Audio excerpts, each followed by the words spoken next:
Okay, we're at the sheep dip, and you didn't know this was here.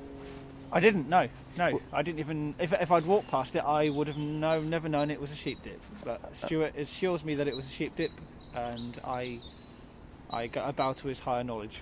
I mean, this reflects the agricultural nature of the old Cowley, really. But we've just had a chat with a local who just thought this was a pond, and he was telling us about the history of the golf course next to us and all the Roman coins and stuff that have been found there and the burials that have occurred there. Yes. So, it's a green space now, but there's a lot gone on here. Probably not of it legal or anything, Yeah, who knows? I mean, it's also great to just bump into somebody who knows something that you don't know about the area, and especially if you're somewhere that you don't, it's the first time you've ever been there and you bump into a local. Now, they're very likely to tell you where a good place to be is for certain things, or you might see a certain you might see a fox over there, or you might see this, or have a walk up there. It's just a really nice walk. So it's always interesting to get some local history, isn't it? But there's water here, just very quickly. If you want to take a picture of a frog at the bottom of a pond and you're taking a picture through water that has got sunlight reflecting onto it, what's the best setting on your camera to have a go at getting that? Because obviously you've got to filter out that glare. Yeah, the settings won't help in sense.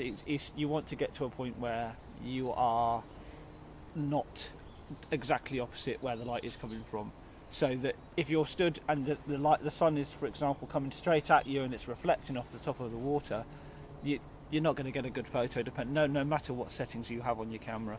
So try and get to a location where you can take a photo. And what about a polarizing filter on your lens? It might help to some extent, but it all depends on how bright the sunlight is. Right now, it isn't very bright at all, so this is almost perfect conditions again. Goes back to the macro photography we were talking about earlier. You get a good photo. Yeah. I mean, we're now going to break into Cowley Marsh, and I used to walk through here going to school, and it was more open.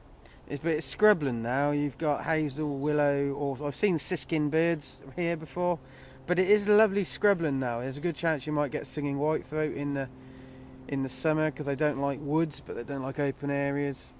But at the moment it's wrens and robins. There's one right across opposite us. But let's have a wander up there, and we'll soon go out of my area of knowledge because you're going to take us across the golf course into the Lye Valley. I'm sure you've still got a lot of knowledge about what's around you. Yeah, I know, but I just don't know the direction we're going in. The geographical knowledge, yes. Yeah. It's a route. It's talking about a route to school. That's how we did go to the same school. That's exactly how I got to school. Was to walk through Lye Valley because it was the quickest way. Really? That's all well you know. Okay. It's about 15 minutes. It used to take me about 15 minutes to get to school, all depending on whether I wanted to go there or not. If you'd have walked round, bus journey would probably be half an hour.